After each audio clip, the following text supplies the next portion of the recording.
Hello everyone and welcome back to the channel. So this is just a very small intro to what you're going to see in about a minute.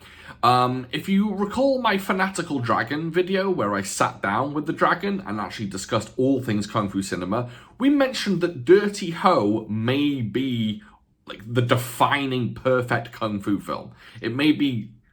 It could be the greatest Kung Fu film of all time. Basically what we said is if someone came to us and said, oh, it's my favorite Kung Fu film, we wouldn't turn our noses up at it. We would probably agree that that's a great choice. Now, we wanted to kind of delve into Dirty Ho a little bit more and discuss exactly what makes it so good. Why does it work? And we wanted to get into the fight choreography, Lau Kar Leung, Gordon Liu. We wanted to get into it all. So, Fanatical Dragon agreed to come on my channel and have a conversation with me about it.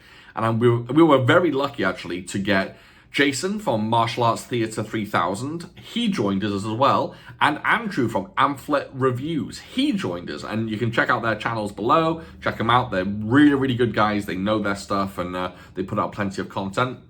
So we all sat down and basically we discussed the ins and outs of Dirty Ho. What makes it a classic? Why is it so good?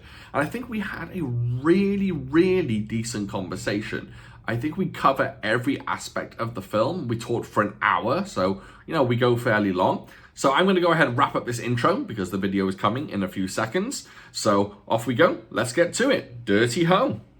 These fools, they'll never learn.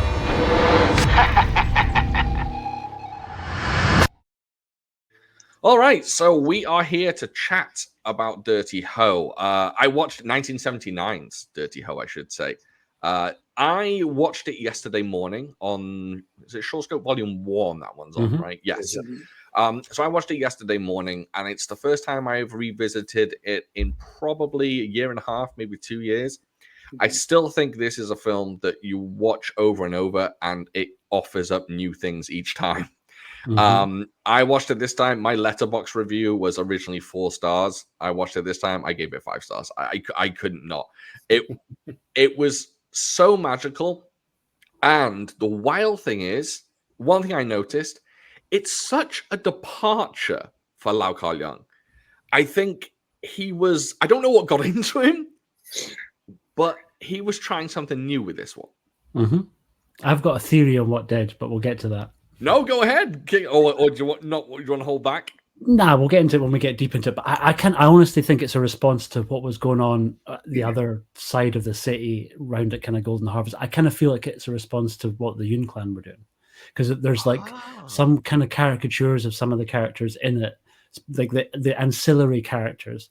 And I also wondered if there's a little bit of a kind of wee elbow dig at Chang-Che with the cripples. I was going to mention that as well, yeah, because there's a very obvious one-on swordsman reference and everything. And I've noticed that a few times with his films, like a little dig, a little wink. Yeah, I quite appreciate that. That's interesting. You brought up Chang-Che, because when I think of Chang-Che all the way through with Lau Kar Leung doing the choreography, I get like a sometimes spaghetti Western vibe, of course, Japanese influence, and especially with Jimmy Wang Yu and all that. So of course it has the Chinese culture in there, but I think this is when now, and I know Chang-Che knows a lot about Chinese culture, of course, but Lau Kar Leung has that lineage.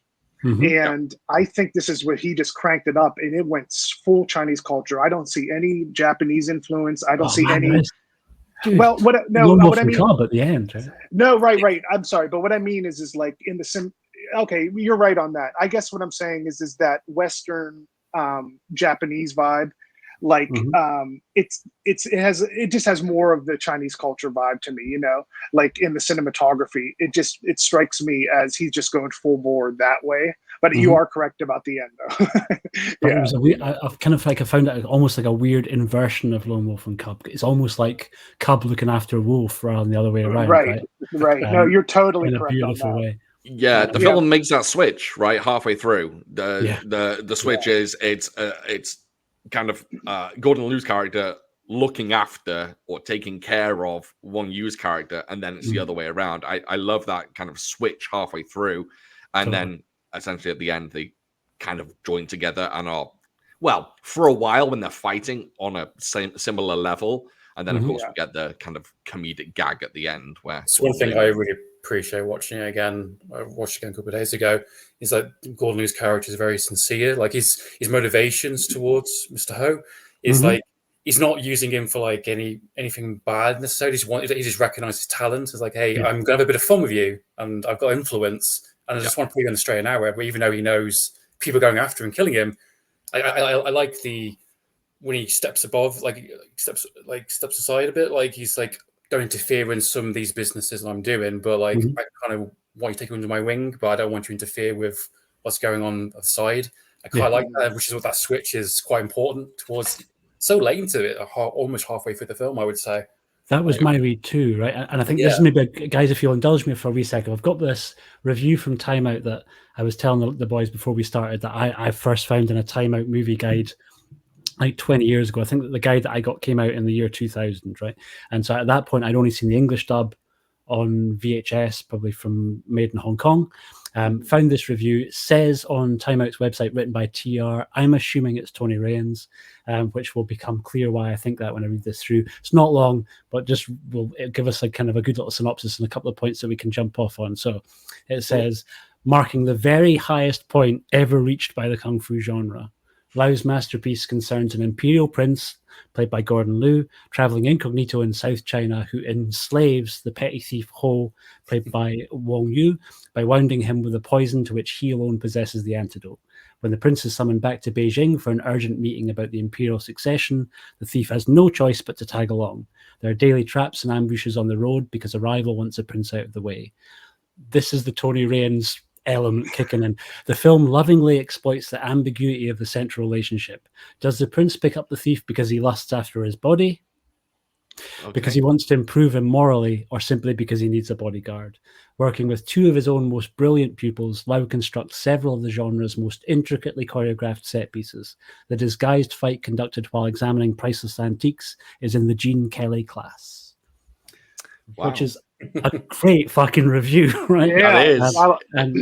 I like Tony Raines. He's solid. Yeah, he's great. Same, but he is himself gay, and so I think, as we saw with that other dude who did the 5 Venoms commentary on Shawscope Volume 1, I think you see in movies a little of your own perspective and your own reflection, and I've always had a bit of an issue, a wee bit, with how Western culture has a tendency to try and impose a lot of Western values on their analysis of Chinese cinema. And there is a kind of like a deal of brotherhood amongst men that Chang Che celebrated so much in a way that I never read as homoerotic when I was growing up. Right? And I've always kind of viewed it much more as just being basically like a kind of more of a bromance in the sense of like a good solid friendship, right? So I didn't necessarily ever get a sense that Gordon Liu was lusting after Wong Yu, as Andrew said. I think it was much more a case of him just trying to kind of steer him right. Just kind of interested to see like, oh, who is this person? Like just kind of testing him, pushing him to his limits. Right. And when you watch Tango and Cash or any of these American movies, your brain doesn't go there at all. So I don't know why in the Asian films they kind of like, meaning maybe some people do, but I don't know why it has to be like a marriage. Because when I watched his Shawscope Volume 1 synopsis on this back-to-back with Heroes of the East, he's talking about it like a marriage, and he's saying, and then it switches to Gordon Liu being the feminine, but it's like, no, he got injured. I mean, I guess it's like submissive but I'm not thinking about dominant submissive in this. I'm thinking of like, it's like Sifu and Disciple kind of. And that's what that doesn't reverse, but he becomes like the top disciple and his Sifu's injured, and like that happens a lot in these movies. The Sifu becomes kind of elderly and but there's a wonderful way of it. So reluctant at the beginning, like he literally is kind of like kowtowing down to him by like tapping his sore head in the beginning and say, okay, you're my disciple. And it's like such a kind of like, shit, I want my head to get better, so okay, I'm gonna call you Sifu. But then there's this excellent character development where by the end he's like so loyal, so on board with him, and it's really entertaining, and I think it gives them both a chance to shine. And Gordon Liu's so funny in this movie. He gets to flex his comedy chops so much. He's brilliant. I was trying to count how many times he strikes that mustache with this every time. But every time he does it, it's fantastic. It's a wonderful little bit. every time. Yeah. It's a wonderful bit of physical comedy, I think, and he does it at kind of like just the right moments throughout the film, and it's really, really wonderful. And I love Gordon Liu when he goes comedic. I think, granted, some can be. We know how Hong Kong comedy can be a bit kind of too much sometimes. Some of the Yuen Clan stuff is an acquired taste. I love it, but a lot of people might find it a little daunting, even the comedic side of his films. But I think Lau Kar Leung here, he takes a big swing with the comedy, and he hits, and he lands in this beautiful place that isn't too strange, but isn't too kind of by the book.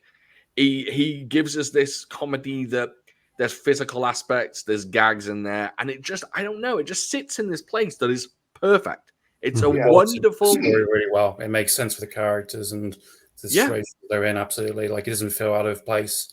Like it feels natural. Like, and that's sometimes they can go one way or the other with some of these kind of over top slapstick comedies. Absolutely, exactly. If someone said, "Is Dirty Ho the perfect kung fu film?" I might say, well, it's a perfect kung fu film, but it's maybe not the best kung fu film. Maybe I have something higher than that, but it possibly is the greatest kung fu comedy in my eyes. I don't think there's a film that takes the comedy aspect and the kung fu, combines it like this. I think it's such a perfect film. Now, would I show it to my wife? No, she'd be weirded out. she wouldn't get oh my God, why have I forgotten that? The Agonies. Is it 7 Agonies? Yeah. She would be very confused. I was confused at that scene. You told me a few times that she has no time for shenanigans, right? Shenanigans, yes. She shenanigans and hijinks she often uses. So yeah, she has no time for that whatsoever. So the Yuen Clan is basically off the table completely. I've showed this to my wife a couple of times, and we've got my mother-in-law is staying from China for a month. My mother-in-law speaks almost no English. She's from Canton province, and growing up didn't have that much access to seeing films. So I'm a little bit proud in a stupid way of the fact that I've seen infinitely more Chinese and Hong Kong movies than most of my Chinese family have. So I showed my mother-in-law Dirty Ho for the first time yesterday. Oh, awesome! She fucking loved it. She really, because she wasn't really. I didn't sit down and say, okay, we're going to watch a movie. I just put it on because I knew we were doing this today, and she was in the room with me. So she started. She was like, "Oh, okay, we can watch this," and stayed for the entire movie and was laughing at the beats and was invested. And she kept moving close, like she was in a seat off in the sort of other side of the room for about the first 15 minutes, and she just kept steadily moving closer and closer. And by the time it finished, she was right on the sofa beside me and my wife, just like she was there for it. Oh, that's great. Yeah, it was cool, man. She dug it. I had a question about the beginning. Like when I was young, now first off, that boat scene or the whole opening like stanza, that's not a brothel, is it? Yeah. Yeah, I took it to be, yes. I thought it was. I mean, it seemed obvious. They were talking about a side room, and you get a room with these two girls. But it's kind of subtle. When I watch it, I was like, maybe it is not a brothel. But why would all these girls? It obviously is. I think I've seen that a few times. Like I think the Prodigal Son has it as well. I think there's been a few movies that have had similar boat sequences like that with brothel type things. But I don't know if it's common or not, or it's just just the location. And when I was young, what threw me is because they do that opening stage sequence where he says master and it cuts to the boat scene. Yeah. Which is in itself, by the way, a perfect summary, like a mini version of the entire movie. Yeah. Right? Yeah. So beautiful. Because sometimes we're used to that opening sequence kind of sometimes shot against red, and Lau Kar Leung did it a lot. Chang Cheh did it a lot. There's sometimes it works really well. And they did it at Golden Harvest too, like beginning of Snake and Eagle Shadow is a great one. And beginning of 36 Chambers, maybe one of my favorite ones. Executioner of Shaolin. Totally.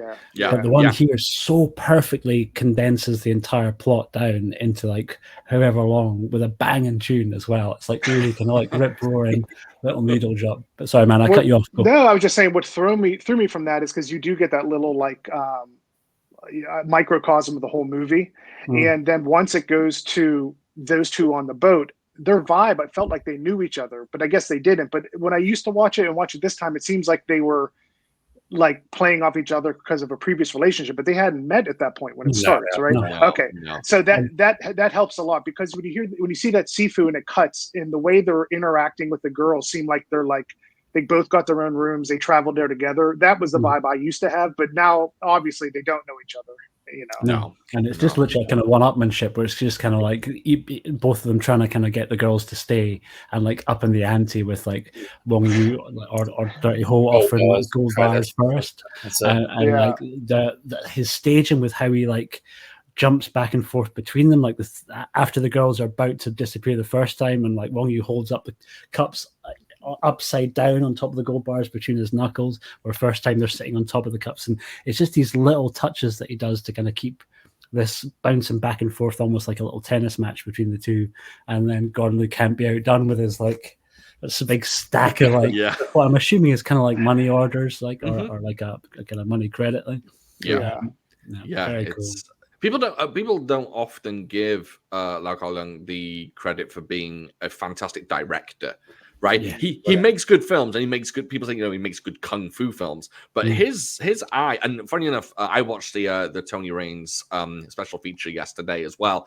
He mentioned this was a brand new cinematographer for Lau Kar Arthur Leung. Wong. It wasn't Arthur Wong though for this one. I think it is. Oh, is it? That was Heroes of the East, I thought. Oh, was it? Sorry, maybe. Oh, I'm not sure. I know one of them he said, but by the end, Arthur Wong had to leave or something. So, yes, Arthur Wong left, and they brought in someone else. I watched it back to back, though. I could be wrong. Okay. I think there's two. There's Arthur Wong, and there's Peter Nor Chi Wan. Assuming that the Hong Kong movie database is accurate, but I always knew it was Arthur Wong. I think. Okay, yeah, he mentioned, and I could be wrong. It could be Heroes of the East, but apparently, I think it was this one though. Arthur Wong left a little bit into the film, and he brought in someone else, and it was just a different cinematographer than usual. And Tony Raines was saying that he captures kind of the film a little differently from what Arthur Wong would usually. But I by all means, I could be wrong. I have to clarify. No, I wonder. In some ways, it makes sense, because once we get to the last act and we're in the baby cart sequence, that has a very different vibe. Right? And when it gets to, I mean, that has to be, when you're talking the best of different elements, when it comes to cinematography, when he gets down to battle Lo Lei and the general and the two henchmen, or whatever you want to call them, that camera work, I get goosebumps talking about it right now. That camera work is like the best ever. I mean, it is so, and that does seem like a shift, because the movie has a little more of a tight, they're on the boats and they're in the like cramped Shaw Brothers sets. And of course this is more spread out, but man, that camera work in the positions the three of them have, it's like seriously like the best ever. You know? The locations are absolutely fantastic, and like traditional Shaw Brothers sets, like with the wine sequence obviously later on, and then the Lone Wolf and Cub, like windy mountains. I love the little joke saying, why did it get so windy out of nowhere? That's funny. And then the finale, it's such like it just escalates and gets bigger, and it changes, absolutely, and the cinematography complements that as well. So it definitely goes bigger and bigger as the film gets along, which is quite impressive. And managed to just keep basically 5 bodies in motion in that last section. The choreography between how it bounces back and forth, and basically he's clearly just having fun up until a point where he's like, all right, shit, we should probably move this along, and then kind of go and he's like, handle them both, right? And he takes both of the 2 other guys out like within like the next minute. I said to my friend when I was watching it again with him, it was like, count how many cuts there are in that finale, and I should go 1. 2. It's like masterful. It's like, wow.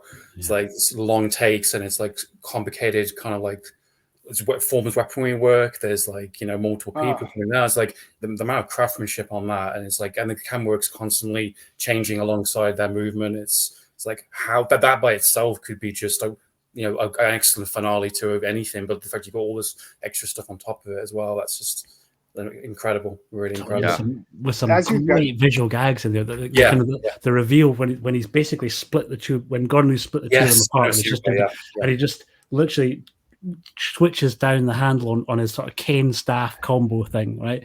And like Wong Yu just switches it down, steps out of frame, and then you kind of pull rack focus onto the blade of the edge of Lo Lei's weapon. You kind of see that he's been hit with a blade, right? And then his body falls. Yeah, it's fucking genius. I thought in that moment, I think Chang-Chi would have done it to Wong Yu. Chang-Chi would have had Wong Yu die, in my opinion. Because, yeah, you know what I mean? Because it's like... That's commentary on a lot of his work anyway, and I think like it's always started, don't they? Like Legendary Weapons, commentary on that. He rarely kill people. He'll teach you a lesson. He's kind of like Kung Fu Batman, Lau Kar Leung. He'll pluck you up, but he won't kill you, right? He very rarely, because there's even a bit of ambiguity. Like if we jump way back to kind of one of my favorite kind of fights, which is kind of when he's going up against Wang Lung Wei and Sao Ho when they're in this kind of the drinking scene. At the end, depending on the English subversion, basically at that point kind of leaks the plot. Like they say, like, the plan was to kill you. And he's like, oh, okay. But none of that's in the subversion. In the subversion, it's still kept ambiguous. Where they're like, he's still asking about, okay, where is the wine coming from? But you know that he's meaning, who the fuck's told you to do this stuff, right? And after he's taken them both out, he says on his way out, like, look after them, they're drunk, to somebody. And there's a sense that, did he kill them? Are they flat out dead? Or has he just knocked them out? Because there's that beautiful, like, poof, kind of point straight to Wang Wei's neck. Yes. I thought he kills him in that moment. I thought I did too, but I'm not... Oh, yeah. I thought he died. It could be. It's hard to say. Yeah. I think but less ambiguous with this once we get the incredible Wilson Tong coming on with some spectacular footwork with his like shoes with the blades, right? The crazy thing about that is I actually mentioned this the other day, right? I watched the final fight scene in The Lady is the Boss, or The Lady is a Boss, and I noticed Wang Lung-Wei fights Lau Kar Leung in that fight scene, and there's in the whole fight there's genuinely about 2 kicks. And that's because he's a Hung Gar practitioner, and Hung Gar doesn't actually throw many kicks. The fact that Leung can like give Wilson Tong, who's just he's known as the Foot Doctor, so many kicks, and it's just incredible. Like it just goes to show his genius that he can utilize his Hung Gar skills to choreograph a wonderful fight scene with just hands. But when Wilson Tong comes in, he's like, "Well, you've got legs on you. I'm gonna, give you all the kicks in the world." Incredible stuff. Just as an aside, and this is a quick one because I'm assuming, Sean, you're probably going to post this pretty soon, but fuck it. Lady is the Boss is coming from 88 Films as part of their this current kind of cycle of shows. That's great news. That's awesome because it's a phenomenal movie. Watch it, but that's brilliant. I wanted to say on the fighting, when you're talking about like the finale, 1977 to 79, that is such a jump in the quality. Like if you watch Executioners of Shaolin, which is one of my favorite kung fu movies ever, I prefer it over Clan of the White Lotus, which could be a whole other, blasphemy. I could go off on an hour on that. I tend to not like comedic elements in the movies as much, and I feel Executioner gives me that Chang-Chi, just like almost, I wouldn't say horror element, but just it has like a dead serious, like Pai Mei, just this, and when it gets to the needles at the end of Clan of White Lotus, I love it, but it's just, I tend to like Executioners, I think the training sequences are definitely better as well, like the kind of the steel ball. Inside so that good. I love it. Genius. But what I was saying is, if you watch that though, the fighting is a little more primitive in it. It's great. And then I don't know if it was 78 being Jackie Chan leading the way with Drunken Master, and everyone's like, like what did they say? Boats, tides raise the boats, or whatever. The phrase. Tide raises all ships. Yeah. Yes. So when you got to 79 here, and speaking of, I think 1978 is probably the best year of all kung fu cinema. I mean, I can't think of another year that can top that. When you talk about Five Deadly Venoms, oh my gosh, Heroes of the East. 36 Chamber, you can go on and on. I mean, Shaolin Mantis, that year is just insane. Like Heroes of the East, watching that, and then like Shaolin Mantis, like 2 very different tonal films, and the fact that you can do that within roughly the same time period, massive, completely separate. Yeah, it has the same director. It's unbelievable. It's like, oh, I know, such a and then different style. When it gets to this fight scene here, I feel the speed, everything is just so perfect on it. It doesn't have that slightly, well, maybe in 77 it didn't seem slower, but to us after watching Jackie and all the later films and everything, but it just has perfect speed. The execution is perfect. And, in Lau Kar Leung later, I tend to prefer his 70s, output. Like when it gets to Cat versus Rat, and dare I say, 8 Diagram Pole Fighter, I do believe is a little overrated. I do like it. Yeah, I mean, I think so. There's so much baggage to it, though. It's such a hard one to what could have been versus what we got, and there's this. Yes, I love it, right? And it's got me too. I think it's got maybe my single favorite Lau Kar Leung choreographed sequence in it, which is Gordon Liu going up against Philip Cole before leaving the temple, right? Just as a little self-contained little 8.5 minute slice of absolute perfection. But there is, I mean, again, we need another episode to dive into 8 Diagram Pole Fighter, but I've long said, and I think this is a safe circle, this is a safe space for me to make this. For me, Lau Kar Leung is basically like Hong Kong's Kurosawa. Like I put him up at that sort of level. He's one of my favorite directors, not my favorite Hong Kong directors, not my favorite martial arts movies directors, just flat out one of my favorite directors. Wow. Nice. Even putting aside the lineage of his kung fu skills, I just think he's never gets the props, and that's what we'll hopefully address today, as how he composes a frame, and particularly how he's pre-thinking his edits, and how he's kind of basically pre-working out his transitions. And Chang-Chi never really, I think, by the time we got to that point in the 70s when he was working with the Venom Mob, I kind of feel that a lot of the reason why the Venom Mob movies were so good was because the Venoms were so hungry. I think Chang-Chi was like, you do your thing and I'll make sure that we capture it well. But whereas Lau Kar Leung had this hunger for keeping all of his movies fresh and all really visually different. There's even little things, because sometimes he'll do it through editing transitions, but sometimes he does it through prop gags. Like there's this wonderful sense of the passage of time through the size of the patches on Ho's head. When he takes one off and sticks it on the wall, and you realize that you've gone from like these massive like chunky squares down to the one that's a little bit smaller, and you know that it's been like weeks or however long. Like we've it's a wonderful jump cut in time. He does those sort of things all the time, or he'll kind of like uses flames quite a lot, where he'll kind of zoom in really quite closely on the flame and then use that to transition to a different shot. But the man was a genius. What I noticed is with Chang-Chi, like his early stuff, like Heroic Ones, which was one of my favorite. There's tons of people in the background. They go outside a lot. There's just epic, all these things going on. Like I compare it to a video game, like early or mid 90s, or when they started to get the open world, they couldn't have a ton of people in the background. It was kind of barren. Chang-Chi had that at the beginning, but by the time it got the Venoms, as you said, he had Chang-Sheng doing the assistant director side of things, and he was just kind of stepping back. I think he slacked a little bit on, like, when you go to a town, there's just a few people walking around, and Lau Kar Leung came in. Oh my gosh, when you're watching on the boat, you can see like a whole thing going off in the background. Everything is alive, and it makes it feel a little more real. And it might be strange to say, when I watched Two Champions of Shaolin, even when I was younger, I kind of liked the barren aspect. I feel like you're like at Shaw Brothers Studio, and it's like, wow, no one's here almost. It's kind of, but I feel when you're in those indoor sets, it's important, especially if a town scene, just have a lot of activity, people talking in the background. When you lose a little bit of that, it's less immersive, in my opinion. And Lau Kar Leung really upped that a lot, had that going on. Absolutely. And more lens flares than a J.J. Abrams film in this one. More what? What'd you say? More lens flares than a J.J. Abrams film. Yeah. You know there was someone just off camera, basically, with some sort of little torch bouncing off the edge of blades, right? Just so they got it just right. And for anybody who maybe kind of like doesn't know us well enough to know the way that we're speaking about this is nothing that we're saying is a slight against Chang-Chi. Everybody adores Chang-Chi's movies, they're kind of different animals, and that's a wonderful thing. In the same way that John Woo is a very different director, in the same way that Godfrey Ho is a very different director, and all these dudes started their careers working under Chang-Chi. So Chang-Chi's work ethic and his idea of how to keep things moving, I think, has definitely influenced them all. But they've all taken it and given it their own little bit of seasoning and spice, and taken it into the places that has interested them the most. And with kind of varying degrees of success, because I love Godfrey Ho's movies, but a lot of the time he was working with a lot less resources. And John Woo's a different kettle of fish, having just recently seen that killer reimagining.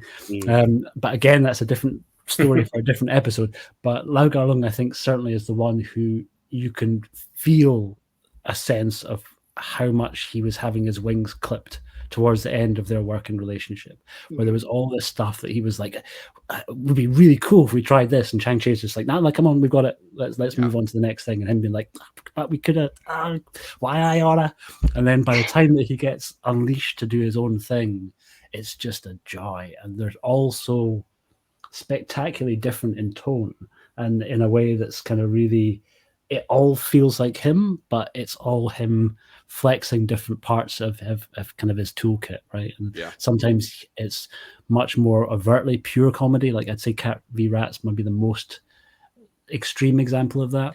Yeah. But sometimes there's this wonderful balance, and I think this it's really cool on that Showscope set that they put Dirty Hole and Heroes of the East on the same disc, because the two of them they're like two sides of the same coin, where they both are playing around with comedy, but also with a pretty serious undertone in places that when it needs to be, when you need to know that there's stakes, you know that there's stakes. And absolutely, absolutely, yeah, it's wonderful. And I'm rambling. No, it's all good. No, not at all. So I was wondering. So I had this question. I don't know if any of you even know the answer, but I was kind of kicking it around yesterday. So this film has a lot of what I call covert fight scenes, right? Where they're fighting, but they're not fighting. I think it's stealth kung fu. I think the terminology has been going around. Stealth kung fu. There you go. Just like I know that you know, but I'm going to play it cool until one of us gives it up. Essentially, exactly. Which the wine scene, which is the pinnacle of that. Absolutely. Yeah, I'm wondering, what was the first film that had that in it? I have not seen something like that before. I don't think. I can't think of one. There is. So well, it's funny. Heroes of the East pops to mind because which scene is it when he's teaching her how to where he has his robe or whatever and how you can kick below it, but that's pretty minimal. That's pretty. You have the Huang Zhangli, Yunshu Qian from Dance of the Drunken Mantis, where they're drinking the wine and they're kind of exchanging the wine cups. That's kind of like that. And then you have a similar one, but I think it's in 1980 with Hitman in the Hand of Buddha with Tino Wong and Huang Zhangli over the table. Again, they're kind of, for a moment, they're kind of pretending, but then that goes into a full fight scene. But I'm obsessed with that too. Yeah, I wondered too. I love the concept. It's wonderful. Not to go back to video games, I love the game Oblivion. And if you steal something in the game Oblivion, the guards are there like in 1 second. It's hysterical. It's like a meme. I wonder if that's why. I mean, that's probably why they did all this covert things. Because in this movie, anytime they say guard, they're there in like 5 seconds, like with their spears out. So is that the idea why it all had to be covert because the guards were just so overbearing? Is that? I don't think so. I think that there was just. I think part of it comes from, I think there was a story about, like in Chinese history, of one of the princes of that era having been said to kind of wanted to kind of escape the Forbidden City, where most of the royal family had to stay like all the time, and explored Canton and explored the south. So I always took it as being the fact that he himself is like, shit, no one can know who I am, right? Unless it's absolutely necessary. Yeah, I agree on that. And so I think that's the idea of all being why it's so hidden. And when the kind of we ultimately know it's Brother Four, but when Brother Four is instructing Lo Lei, that's my buzzer. 2 seconds, boys. Hold that thought. Oh, good. Yeah, I think there's it could just be. I mean, I think Dragon's definitely right, but I love the idea of Lau Kar Leung's mind going, well, it's just visually poetic, right? There's a part of it that's just visually seeing two people not know that they're fighting. It's just it's so exciting, and so it just feels so fresh and interesting. Oh, it's amazing. And what comes to mind on that is this book here. You can see it. You guys know this one, of course. Oh yeah. Oh yes. This was my Bible growing up, and probably a lot of your guys. And when I was young, he would talk about that wine scene with Wang Langwei. And I have to be honest, when I'm like 6 or 7, I couldn't really appreciate the sophistication of it all. It seemed, it seemed like a little too grown up. I wanted to see a little more of the Chang Cheh side of things. But as you get older, just the execution of the scene, and it's like they're naming the wines and the styles are changing. It is highbrow, but it is just, it's like, it takes the Kung Fu movie up to like Academy Award, in my opinion, level of things. I mean, that I could see that getting an Academy Award for that scene. Seriously. still doesn't know. Like he's just kind of like still watching, thinking, "What's going on? This is weird." And it's like, so much, can I step outside? And it's like, it's just like, what are they talking about? You know, it's kind of thing. I can't like. That's the comedy of it a little bit as well. Yeah. Wong Yu's playing the fool in it, and for whatever reason, I guess it isn't the guards as much. Gordon Liu's always trying to hide it from Wong Yu, at least for the first half, until he sees him fight in the antique fight. Yeah, yes, with Wilson Tong.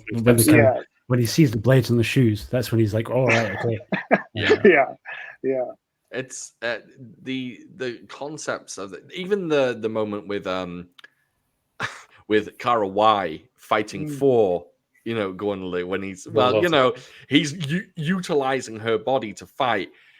There's something about that that's just also, if you watch that scene and you watch the complexity of how Gordon Liu is moving Kara Y, it takes a genius mind to work that out. I don't know. There's something I guess what I got from watching it this time around is kind of the visual poetics of it all, like how stunning the fight choreography is, and how my mind simply does not work that way. Like I cannot think how the body would move that. I don't know. It's something else. He just killed it in this film. It's magical. And there's something perfect about. I keep coming back to the speed and the amount of, I guess, movements per edit. It's just so perfect to me. And I have to be honest, when I get to, I've always had a little bit of trouble with Legendary Weapons of China. I'm not sure why. I do like it, but I think what it is like, I don't know, maybe because Star Wars was out by now, but Star Wars, Jackie Chan, everything was just ramping up in cinema across the world. It's like you could see Lau Kar Leung. I mean, God, there's explosions going off and darts and there's so much going on in Legendary Weapons, which I love. But I just sometimes wish I like him when he's a little more subtle, maybe a little more pulled back from that. That's just my take on it. No, I kind of agree. But that would probably be in a different video because there's some interesting stuff on that I quite liked. But, say it now. I'm interested. Oh yeah, just with that obviously is like the whole first half of that. Well, I mean, not to take away from this film, like that one is the first half is just taking the piss out of like Wuxia type films. Like he's just literally mocking, he's showing deliberately the framework and the obvious people going behind the cameras, and there's a lot of digs of Shaw Brothers on that film, and Chang Cheh specifically, Chang Cheh especially, and doing like a samurai remake of Spiritual Boxer. That's like there's so much like he's having a lot of fun on that, and you can tell like he's responding to what the new trend is. I think that's like 83, I think at the time. I can't remember exactly. 82. 82. I was close to. But yeah, he's responding to a lot of those types of big wire work movies. A lot of actors that couldn't do the talent, and he's like showing, like, here's my beer. Let me show you what I can do. And that final hour of that film is like literally unbelievable, and that's pure Long Kar Wai from a team. Yeah. And I think he was also flexing with Fu Sheng. But it seems to be disregarded a little bit. I don't know why. That's weird. Well, you're talking about Legendary Weapons? Legendary Weapons, yeah, just with a talking point there. Yeah. Well, I just want to say real quick, but that's what the thing is. This book here, Rick Myers declared it. This is in 1986, the best kung fu movie of all time in the book. So, and this when I was 7 years old, this was my gospel. So I was like, okay. When I went to watch it, I guess it was overhyped in my head because this is when you sit down to think, okay, this is declared the best one ever. You watch it through a different lens. So maybe if I had watched it just flatline versus going, okay, I'm about to watch the best one ever, that kind of altered my take on it. But I think back in the day, though, Andrew, like I think now definitely it's not brought up as much, but Rick Myers kind of leading the way on the media side of things. He declared it the best one ever, like the essential kung fu movie of all time. Like if you get that book and it counts down, it's number one. And when he says that, he said, yeah, the chapter in the book. A lot of pressure on that film to deliver, and again, based on your taste and what you saw. Yeah. So yeah, I can understand that. Hype and expectation is the killer of most films to half the time. It's depending on what you're going for. True. Phantom Menace. Oh yeah. Yeah. So I can also, it was him getting a chance to flex with a healthy Fu Sheng as well. So I think the Fu Sheng cameo feels like it's kind of given more importance and relevance in the film than it seems like it should. Like he's not really that big a character in the movie. Like it kind of feels like it should be much more of Sao Ho and Kar Wai's kind of joint to run with. But it's a weird. It's much more ensemble than any of his other movies, and that's why I've always had a bit of an issue with exactly where to place it in my rankings, because it's quite all over the place. There's like sections in it I absolutely adore, but it's a little bit more vignette or sectional than some of his other stuff. It maybe doesn't kind of flow as continuously well as just like a straight out movie experience. Episodic.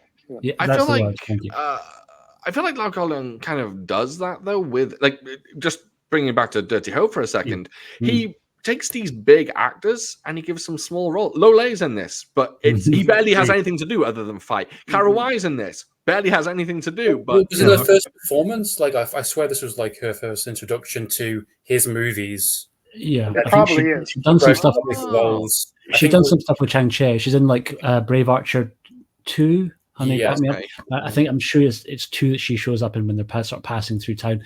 And I think she had another cameo in maybe another Chang-Chi movie, but it's pretty damn early on. Like, when I saw her birthday. Sorry, go ahead. I was saying when I saw her birthday like last year or something, I was surprised how young Carol. I thought she'd be like 70. She was only like 62 or something when I saw it. You know, So this. She's still going strong. She's still acting quite a lot, and she's doing quite a lot of weird reality TV shows. She's pretty intense. She was doing this show where they're trying to find like the next new wave of Chinese actor that we watched a little bit of, and they're all terrified of her, man. They're like, she's really tough, like, because she had a very, very hard kind of education coming up into movie making. So I think most of that generation view the next new generation of kids has just been like, they're too lazy to kind of actually do stuff. So she's pretty hardcore with them. It's funny. When I read about her, go ahead, Andrew. When she like a ballerina dancer, then she had to transition into martial arts, like by taking under her wing. I think that's from the extras and from the research I've looked into her. Like, you know, she didn't know any of that stuff. She had to kind of learn it from scratch. And I think there was something on the extras, or maybe on scope of volume 2, My Young Aunt, like basically Long Way trained at the exact same level as Gordon Liu. Is like, there's no difference. You're going to say that you can have the exact same training tactics. Everything you go at the same pace. You keep up, step up. You know, and I love that. And you know, she's, you know, you can see her more and more as she goes into these films. I feel like Lady Boss, like amazing in that. Like probably my favorite performances. And I watched that recently. It's like, wow, that's like incredible. I heard after Shaw Brothers, I mean, I don't know where I read this, but I think she got like depressed and she was like suicidal for a while. Yeah. Did you hear that? Yeah. I can't remember why, but I was kind of shocked. I mean, I don't know. You seem, Dragon, you seem to know like her trajectory, but after Shaw Brothers, was there like a long lull in her career or something? Or not massive. I think she did quite a little bit of stuff for TVB, and then was still sort of continuing to kind of make like small kind of occasional cameos and stuff, and then she kind of came back in a big way in Donnie Yen's Dragon Wuxia, she's got a great part in, and then the director's name escapes me at the moment, but she's in Rigor Mortis, the kind of like sort of weird homage movie to Mr. Vampire, and she's as a just straight out actress, heartbreakingly good in that movie. She's like really gets to sort of flex, and she had a sort of I don't know if Sean and Jason, I don't know if you know Prime Suspect, the Helen Mirren. I do. Sort of detective. She kind of had a version of that in Hong Kong for quite a long time. Was that Mrs. K, or was that a TV show? No, that's something. Mrs. K was like a sort of standalone movie. I can't remember the name of the show, but it was kind of like very played straight, not like an Inspector Wears Skirts sort of vibe. There's very little action in it, but she's just like kind of like senior kind of investigative detective. She doesn't get recognized as much. I think that was in one of the extras also on the short scopes. Like, she's not compared to like Michelle Yeoh or any of the big names like Maggie Chung. Everyone knows all those names, but like, she's not recognized the same. Same with Long Kar Leung. It's a weird kind of family unit that there's kind of actors, recurring actors, directors, people come in he works with. They're not always on everyone's lips. No one recognizes them straight away. They're like, who? It's just very strange to me. And the body of work is incredible. It's just it really is bizarre. Her seems fantastic in this, and I think she plays it like, for somebody who's just starting out, she really manages to kind of sell you on the fact, which is no mean feat, of being unwittingly involved in this subterfuge of basically trying to like keep kind of like a whole kind of guessing in such a good way, and Gordon Liu's backing it up by basically kind of reinforcing what she's doing, like, oh, it's okay, no, don't hit him like that, no, you don't want to kill him, like, don't hit him too hard, and like cutting off her sentences to like stop her from kind of giving the game away. And it's so slick, and you can see there's maybe, because I've at this point seen the movie probably 30 or 40 times, I think, over the years, but there's a couple of points where you can see she's a little bit ahead of Gordon Liu, so she's getting the kick there before she's sort of pushed through. But yeah, there's 2 punches in particular that he kind of is not quite at her arms yet. Because she's quick, right? She's quick and she's fast, but it still works really well. One thing that I guess I kind of probably always knew it, but every single time I watch, I catch another one, which is how many times Sao Ho is doubling for everybody. Everyone in this film. Yeah, he pops every up time there's any flip. Yeah, totally. I think he does Lo Lei at the end. He does Gordon Liu a couple of times. He does Wong Yu a couple of times. Basically, anytime anyone does some form of insane somersault, that is absolutely Sao Ho. Yeah, I was reading in a book. Go ahead, Sean. No, go ahead. I was just saying, I was reading a book that pointed that out, that said, I can't remember why, but Lo Lei had like a put-on hunchback in this a bit. And whenever the stunt double other way, I can't remember what it was. I actually have the book here. You guys probably have this one too. Yes, I got that. Yeah. I think it's thanks to you, brother. What'd you say? I do, thanks to you, brother. You sent me. Oh yeah, no, this is a different one. This is a different one actually. This is hold on. Can you see it? Yours is you thought it was the paperback. Yours is the Encyclopedia of Martial Arts Movies. Yeah, that's like my favorite. This is Ultimate Guide to Martial Arts Movies in the 1970s. And in this one, it just talks about how whenever the hunchback goes away, it's Lo Lei. When it comes in, it's the other guy. And I guess it's an ode to like another character that fights with a hunchback or something like that. It's kind of interesting. Yeah. Was this before or after Mad Monkey Kung Fu then? Had Xiao Ho had his shining moment? Same year. I'm not sure. Yeah. Yeah. Interesting, because I wondered, it's a very small role he has in this film, so I wondered whether he'd done Mad Monkey first and kind of this was just he brought on for a little cameo, or whether this was him in a similar situation to Kara Wai, where they were kind of building his career and then he got Mad Monkey Kung Fu. And Mad Monkey Kung Fu was after this, I think. Like it would make sense. Kara Hong's a lot bigger role in that one, I think, as well. She's really has a big fight scene. She's like the sister character. And I think that was a bigger role than compared to what this one was. They were released 1 month apart. But of course. Really? It came out on the 8th of April, 79. Mad Monkey came out on the 10th of May. Crazy. It was such a conveyor belt. Yeah. It's absolutely out these films very quickly in quick succession. And quick quality as well. Like it's just getting crazy. Quality and difference, and not the same type of film twice. It's just getting something a little different, like Execution from Shaolin, going with something like this, like Heroes of the East. It's like wow, it's like I'm getting variety here of movies from him. It's incredible. I do have a question though. When did Gordon Liu poison the sword? When did he have time to poison the sword? He's like, this is going to happen, so I'm going to poison the sword nice and early. And then when he comes in, it's already going to be pre-poisoned. Good point. Yeah, I think I kind of always just assumed that it was always his sort of poison sword, but I wasn't even conscious of him having it at any point or it's not seen close to him. It almost felt like it was randomly on the wall and he just happened to grab it out and swing it out. I mean, he doesn't use it again in the film, does he, if I remember correctly? Maybe he poisoned them all. Maybe that was his thing. Just to he poisons his decorations around his room and poison on this. It would not surprise me. They do bust out another sword later on, like Wong Yu towards the end. Ho does bust out like a more traditional Chinese broadsword when he's gone up against the 3 guys. For that kind of last fight. But just literally a blink and you miss it. It's only there for a couple of little points.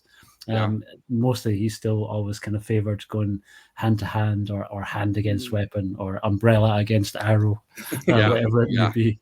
Great stuff. I think people watching this video would kind of criticize us if we didn't talk about the 7 Agonies for a few minutes and their kind of appearance in the film and their just bizarreness. I think some people might think they're because it is an odd addition to the film. and the concept behind the fight, which is basically Wang Yu's character essentially turning gay because of this fight scene, which is bizarre, very strange. But there's basically a magic tea involved that makes you gay, and these guys fight you, and it's so strange, but it gives Lau Kar Leung a chance to flex and kind of create these weird, strange fights between these oddball characters. Well, it's kind of like a Samurai Dream for a little bit, and it's like he's talk about how this is going to play out, and it's like then get the reality of it. But I guess it helps with Mr. Ho's character with his footwork coming into play. So I do agree. It's the one that's like everything is quite consistent, and it's like it works well. It's a little bit time departure, but only by a little bit, and then it kind of goes back to like. Okay. For me, that's where kind of it loses me at that part for some reason. I think if I watch it more and more, I do appreciate what it brings to the film. And in my mind, I don't remember it when I was young because I watched all those World Northel versions on television, edited from Larry Bensky. It says it at the front of all of them. And I wonder if that scene was chopped out or chopped down because that one, I don't remember it till like I saw it on Celestial and stuff. I don't, but yeah, I think because like how our buddy Flip says he doesn't like the Kung Fu comedies as much. I do enjoy them to an extent, but that's where it's starting to push a little too far for me. It's like I like the subtlety when it's there. It's so overbearing with like them crossing their eyes and like, oh, it's like, it's. I think it just goes a little bit too far in that. But it has some funny things, especially in the English dub. That guy's voice, pretty J or whatever his name is, Lady J. I can't remember what his name is. This was the bit that felt the most like he was responding to kind of some of the stuff that the Yun Clan and maybe to a certain extent Sammo Hung were doing too, because there's a sort of Gurnish aspect to it. But I did some checking, knowing I knew that we were going to dive into this. So the kind of, I mean, in the dubbed version, they call them the bitters because of the bitter tea and the guy who's always biting. I assume they just kind of call them. But I think the Seven Agonies is a much better name for them in the kind of the original subs. But the kind of the head of them, who is fully presented as kind of being a woman, even though it's not in the movie. That's an actor called Lee Ging Fan, and every single part that Lee Ging Fan played, if you basically kind of check out his discography, is like feminine prisoner number 14, transvestite, eunuch, castrator. Wow. He's basically, I think that was kind of his sort of vibe, and Dirty Ho comes pretty late in his career, so I kind of wondered if he was already somebody that people were quite like, oh, it's that almost like a Shaw Brothers Dean Sheck, right? In a was little it bit or something? Was it like an actor? Oh, that we have to get that actor in because he's just known for doing that, and I think so. Maybe that was it. I guess it worked as a plot ploy because they were so influenced from the women at the beginning that they used that that was the ploy to get him to get through the walls, and it worked to an extent. And it's also a nice little kind of repeat. They kind of don't do it in threes, but there's a nice little almost callback to the way that Gordon Liu kind of won out over Ho in the beginning when he was like offering up the kind of like the money to kind of try and entice him with greed. Though this time round, it's a kind of chance for him to show off his invisible non-shoulder moving kicks. So he's kind of holding out the stack of money and then kind of kicking them all around. So I think it kind of wrapped things up pretty quick. It is odd, right? And between that and the crippled fight, the 4 fake cripples early on, I much prefer the 4 fake crippled fight because I think there's a lot more going on choreography wise that's much more interesting than that one. But I find it's weird, each successive watch, that whole Seven Agonies thing bothers me less. Me too. Yeah. I agree. I used to literally hate it. Like it was just not a part for me. And this time I actually really enjoyed it. Don't get me wrong. I still find it strange, but I there's something. It's funny. It is funny, even though it is weird. Yeah. And there's that incredible, is it split diopter shot where it's got the sad guy's face and then it goes to Wang Yu and he's got exactly the same face. There's some great stuff in there. The choreography is strange, but it's crisp. It's kind of just like the rest of the film. It's just, I don't know. Maybe it was an answer to the Yun Clan. I do like that. Oh, sorry. Go ahead. I was just gonna say, Dragon. Like me, when I watched this time, I had in my mind, I know you love this movie, but I kind of went through it watching it vicariously, like through your eyes in a way. I was like, because if someone's, to influence you, if someone, this is my favorite kung fu movie, so you watch it like, okay, not like defiantly, I like wanted to really see. And because usually for me, Heroes of the East is usually my favorite Lau Kar Leung movie. It's changed a bit. Like, everyone, one time, Sean said, you posted every kung fu fan has their top 5. They have 50 movies in their top 5. Yeah. You posted. For me, it rotates a bit. Crippled Avengers. Right now, 36 Chamber of Shaolin, I think, in my opinion, is the best kung fu movie of all time. Like, because I've gone through periods where it's talked about so much and like it's like an overplayed song almost a bit. But when you can step away from that, I just think, I think it's the best. I think 36 Chamber is edging out Heroes of the East, but watching Dirty Ho, it's entering the conversation for me. It's getting up into that. It's like a trifecta of that 78, 79 era. Yeah.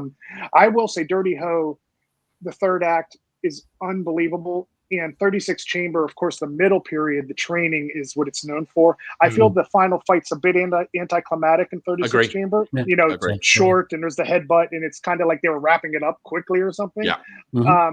If that had a stronger ending, it would be undeniable. I wouldn't have to like undulate with it, But yeah, right now, Heroes of the East, Crippled Avengers is edging up on 36 Chamber is my favorite. And Dirty Ho, I can see the sophistication of it. It's coming up. You've influenced me. And I don't necessarily think it's the best. It's just my favorite. And I think okay. Because I think there's definitely other times when Lau Kar Leung's choreography was kind of more dynamic and more engaging and faster and slicker in a way, depending, and sometimes better shot, depending on what the circumstances with. I think some of the Japanese performers in Heroes of the East are arguably just straight up martial arts masters more than they are actors. And some of those kind of fights, I think from a pure technical martial arts point of view, are probably better than anything we see in Dirty Ho. There's points in all of the fights here that you could say that it, at times almost feels slow compared to some of his other stuff, but it just it's just a movie that I find so thoroughly entertaining, and I think that's why it's my favorite. I think it's the investment. Like, so one thing I always say in my reviews is like, it's story and characters always number one, and if you can get them right, everything else hopefully can be an extra add-on to it. Hey, great comedy, brilliant action, I love that. Great fight scenes, amazing. So this film, it's almost like a full package. It gives you the serious, it gives you the comedy, it gives you an investment, a journey you want to go into, and it's definitely a good crowd pleaser, I would say. The others maybe could be more debatable, I guess. No one's going to like all of his films, but I think I don't think I've failed to see one person that's not liked this film, which is it's great. Where did it rank for you, Andrew? Where did it rank doing your whole series? It's definitely the top 5 for sure. Definitely, yeah. I was no expectation going into this, and I knew I was aware of the wine scene, but that's about it. But everything else before that, after that, it was just pure gold and just getting sport for choice, I'd say, in this film. Yeah, and I love Gordon Liu, and it's just great to see him just really be ecstatic in this film, play a great character. I think it's one of his best chances to actually kind of show what his acting chops kind of were. Because Heroes of the East, he's really good in that as well. But like this one, he's flexing different muscles a little bit. Like especially when you go to his start off, where leading up to this is like this is definitely his chance to like do more comedy and play a very different type of character. It's amazing, like he's the same actor in Heroes of the East and in this. It's like wow, that's quite transformation a little bit, Yeah, the only other thing that I've seen him kind of have this sort of energy about him is with his tiny little cameo in My Young Auntie, where he's like doesn't really do any action. He's just, and to a certain extent, Lady and the Boss too, where he gets to wear some pretty crazy 80s fashion. But I think his comedy timing, and as we've mentioned the moustache already, but I think there's just so many little beats where he's given moments to shine as an actor more than as a martial arts performer. Yeah. Like if we jump back to that Cripples fight, where he's literally just almost like a wrestling commentator sitting off to the side drinking wine, and like after a certain point, because initially Wong Yu's, once he dispatches one, he's like, all right, next. And then at a certain point it switches and Gordon Liu's just like, okay, next. Next contender when he's calling in the next person. Next contestant. It's so good. It's like almost like he's, when Wong Yu does something good, it's almost like he's cheersing him. Like good play as he drinks his wine. It's great. I think off the back of what you've been saying, I think this is a standout for Gordon Liu, definitely. One of my favorite Gordon Liu roles for sure. Yeah, I was wondering where I'd put Dirty Ho in my Shaw Brothers list, and for me, it's definitely top 5. Oh, and, awesome! Yeah, after watching it yesterday, I'm tempted to say top 3 at this point. Killer. Yeah, I don't, but my list is. It's always changing, and for all of us guys, I mean, we know it's like these things are all relative, and you ask us on a different day of the week or with a different headspace, and that's the joy of it all, right? It's not, and no one's gonna like hold a long Chinese super long finger blade to our neck if we're not making a definitive choice for all time. But yeah, I think Sean, I liked on. I liked on your podcast episode of Shaolin Mantis how you started it out saying how you didn't even really like that one, and it went from not really liking it to up in your top 5. That shows you the power of a rewatch. Absolutely. I feel. I always feel like that. But then, like, recency bias, that's exactly it. You watch one and you find, like, new magic in a film. And it's like, well, okay, this one shot up because I watched, let's say you watched Mad Monkey Kung Fu and you loved it, but you watched it 3 years ago. Then all of a sudden you watch Dirty Ho and you're like, oh, well, that takes the place of Mad Monkey Kung Fu. But if you watch Mad Monkey Kung Fu again, it changes so much. But I will say this, I think I'm one of the few people that, when it comes to top 5, and I'm not saying like in a pretentious way, but honestly, in my top 5 Shaw Brothers, I think something like 5 Super Fighters would be in my top 5. Oh, cool. Something like that. But that's because, like, I'm not that I'm saying no one else is, but like, I'm obsessed with shapes. I love, and that's just wall-to-wall fights. There's barely a breath between the fight scenes. So that's, for me, it's like, well, this is the perfect film for me. I love the revenge element, which brings me in. That's why I like Executions of Shaolin so much. With Chang Che, when he does it so great. Sometimes I think Chang Che does it in a way that maybe, like Boxer from Shangtang.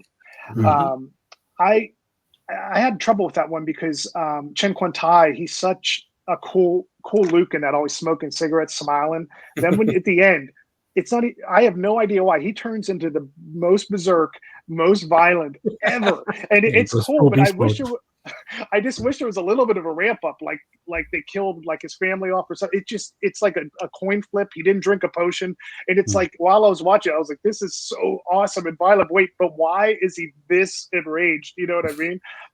I think like that's why the subtlety of it sometimes, where someone's like resistant to fight and then they're like irked on the whole way. It makes the payoff so good that I can't, especially like Fist of Fury was Bruce Lee, but he's mad from the first frame in that one, Yeah, it's I think that's the beauty of kung fu films at the end of the day, right? They don't always explain themselves, they don't always make sense, but there's always some kind of joy to find in them. And yeah, I think a lot of Dirty Ho isn't really explained. I mean, the whole Prince thing just seems like a very convenient backdrop for the rest of the kind of the rest of the film to kind of sit on top of it. It does, it's not a huge part of the film. It's just, hey, we have a guy who we have a teacher, we have a student, and we're just going to throw people at them, and then at the end they're going to triumph. And we're going to have comedy in it. It's very simple and effective, and there's a bit of a clock to it as well, because you got you announced the assessor coming up soon. That's building up to it, so there's a bit of a backdrop to that, as you mentioned, and it works. It helps the film, keeps the investment going a little bit, definitely, for sure, and it allows everything else to follow through, definitely. Yeah, I think just also gives them so many opportunities to kind of basically do stuff that is very different. The whole gimmick and of the fight's been hidden. This is what I was sort of getting into when some fucker rang my buzzer. It clearly wasn't for me because no one's arrived. I thought it was one of your million packages coming. No, dude, no. Like it happens all the time because people know that I mostly work from home, so I'm an easy buzz because anyway. But I think the whole subterfuge thing just gives him so many opportunities to do stuff that he hadn't done before. So he's not as reliant on traditional forms in a way that you kind of see through other movies. He's basically kind of making up whatever goofy thing will work for that particular moment. And it's like just a chance for him to, I guess, keep things fresh and interesting. I've recently we didn't do it last night, but over the last little while, I've been doing a double bill of Dirty Hole and Tales of a Eunuch. And you guys, have you guys seen Tales of a Eunuch? It's been years. It's been years. Which is, I can never remember who. I have to pull up and check the director for it, because it's not Lau Kar Leung, but it is a repeat of Wong Yu and Gordon Liu getting to act together. And I kind of, for ages, the title was the thing that kind of, it's 83, so it's quite late. It's Hua Shan is the director, but it's I think I have searched on that. I think I have, yeah. It's really good, and I think there's a little bit of an inversion of skill set where Wong Yu's the more capable guy in that, and ultimately he basically just sneaks into the royal palace and takes the place of a eunuch there, and then is kind of trying to steal stuff from the royal family while he's there and try not to get found out, and the stakes kind of escalate. But there's some great comedy beats in it, and there's like a young prince and as Gordon Liu in that movie, so the two of them come head to head and are sort of practicing with each other, and they do have this sort of much more of a friendship type of dynamic than they do any sort of rivalry. Like, I think the rival in that movie is the wonderful Ku Feng. He's the one that's like kind of more out to find out who this imposter is. But the two movies kind of work really beautifully alongside each other, because I kind of feel Wong Yu never got quite his chance to really soar, right? And so by the time that we got into the late 80s, he was literally just showing up for like one scene in Jackie Chan movies. Like you see him briefly in Dragons Forever when there's that big fight on the boat.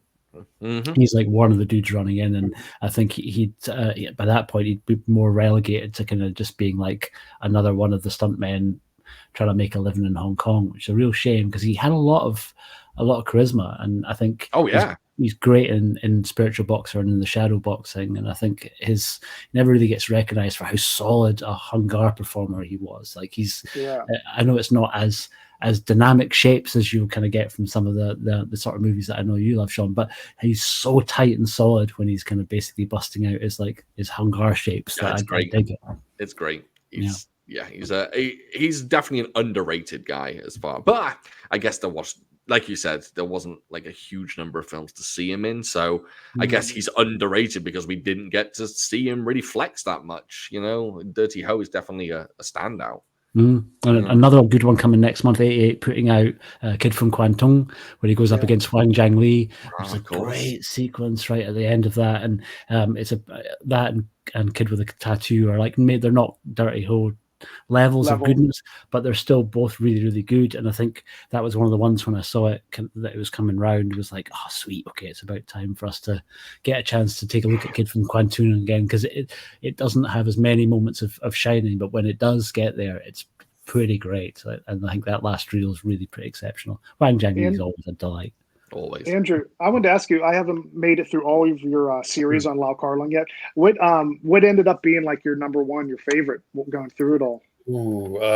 Trying to put the obvious ones aside, like there's obviously I like Drunken Master too, but more I think about that, it's less for Long Kai Wai, for more for Jackie Chan films. So kind of put that to aside. I think I've had different conversations with a few people, but I do think I see some of this stuff in that. I don't know, it's tough. I love 36 Chambers, of course. These are obvious ones, but I'd say some of the top ones that I've unexpectedly liked, and again, like just watching them, without any kind of prior knowledge. Legendary Weapons has been one of my favorites. Like that's really surprised me how much I watched it twice in the same week. Just how much I love that film, and maybe that just works for me, what I like. And Charlotte Mantis, I really dig that, and that was from the writer of Killer Constable, which I fucking love. Killer Constable. Can't stop talking about that film all the time. Can't wait for that in the Short Scope Volume 3 set.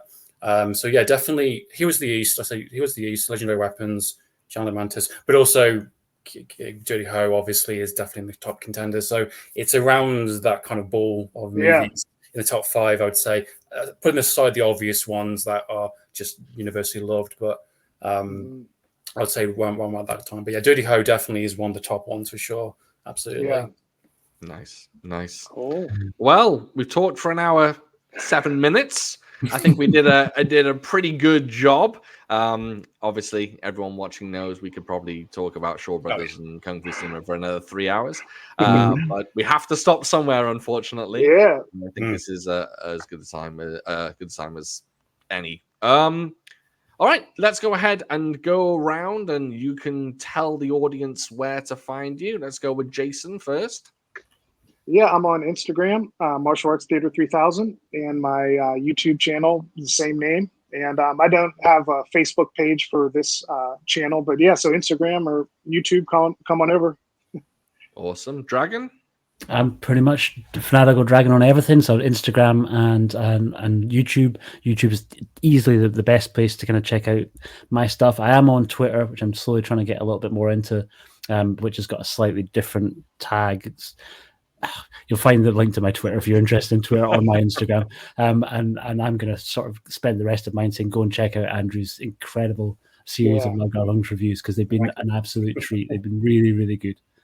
Awesome. And Andrew, where can they find you? YouTube mainly. Mainly that's a YouTube box. Like I'm quite active on that. I do have Instagram, I do have Twitter, but I don't use them as much. I don't have the time to keep on posting all the time. But I do. I'm quite very active on Box and YouTube. I'd say the two main places for sure. I think from way more than me, dude, you have a much higher and better sense of like quality over quantity. Like I sometimes have this weird thing at the back of my head where I feel I've got to post videos like all the time. And at one point I was doing a video a day, which was just killing me really quickly. But that's why I think I focus a lot kind of more than I should on doing unboxings. And I love the fact that you've been doing your unboxings as shorts recently, which I've been digging. I think it's a great idea. Oh, nice. But mostly when you post stuff, right, you maybe don't post as often, but when you do, the reviews are always really well thought out and kind of really well realized. And I love your. I try to do blocks. So I like Long Clay Wires have been a block. Some Japanese stuff, which is I think you'll appreciate. I like things that ties into what you've been doing, which is great. I'm working on Mr. Vampire for October. So I've never seen any. I've seen the first one. I've seen any of the others. So that's a whole new adventure for me getting into. Andrew, your intros are always awesome. Thank you. Yeah, I try and change them up. I try new footage and try and see what's what I'm enjoying, kind of thing. So they're usually reflection. When you have a scene, you fade into the scene from you talking. It's really cool. Brilliant. I'm glad. I'm glad. They're not like I always worry about sound quality and am I putting footage in there or am I explaining myself enough properly? But yeah, I try and be honest as much as I can to say this is my opinion, and I hope you guys like it, kind of thing. And sometimes it spirals into a really brilliant debate with a lot of people in the comments, and obviously with you guys as well. And a lot of the time, sometimes when it's not talk about then, it creeps back up later on. Months later, it could be a talking point like in a new ATA release or Eureka release. So it's then the conversation gets brought back up, and I love that. It's always. I always kind of this is my mood at the moment. This is what I'm interested in, and it's not always the most relevant to what's coming out or what's talked about, but it creeps back up later on, which I always like that. Awesome. And you can find me, Food for Thought, everywhere. Just search for Food for Thought. You'll find this is my you're probably watching this on my channel, and this is where I am a lot of the time. I have an Instagram. I have a review coming up on YouTube, which will be the recent Error 444 release of Red to Kill. That will be my next review. I've never seen the film, but I've heard it's absolutely bonkers. So good. I'm looking forward to that. Nice cat-free film. So awesome. I'm just about to do Kinji Fukasaku's The Threat, which is coming out later this month from Arrow, and I'm blown away by that movie and how incredibly good it was. We're just finishing up my review of that just now. It's kind of like a Japanese version of Desperate Hours in a way, of that kind of home invasion sort of deal, but very different to kind of Kinji Fukasaku's other stuff. It feels a lot more like it's inspired by Taiketo and by Kurosawa in a way. It's not got that sort of frantic, crazy documentary style thing that he would lean more into over later years. I was very pleasantly surprised. Amazing film. Good to hear. That was a good one. I think you'll really dig it, dude. It's very, very good. Really, really good. Nice. Well, it sounds like we've all got good things coming up. Well, thank you very much, gentlemen, for joining me. Guys. I really appreciate it. To be honest, I would like more of these in the future. There's nothing better than sitting down with a bunch of Kung Fu cinema fans or Asian cinema fans and just talking it out. And to be honest, I've had some good feedback, especially about the Bruceploitation one that some of us were on. I've had some great feedback about, just some people listening to us just talk it up as fans. And I think that's awesome. We need more of this online. So thank you very much, guys. Thank you for watching, everyone. Comments down below, all that good stuff. If you like it, subscribe, blah, blah, blah. Lovely. And yeah, I will catch you next time. All right. Great. Wonderful.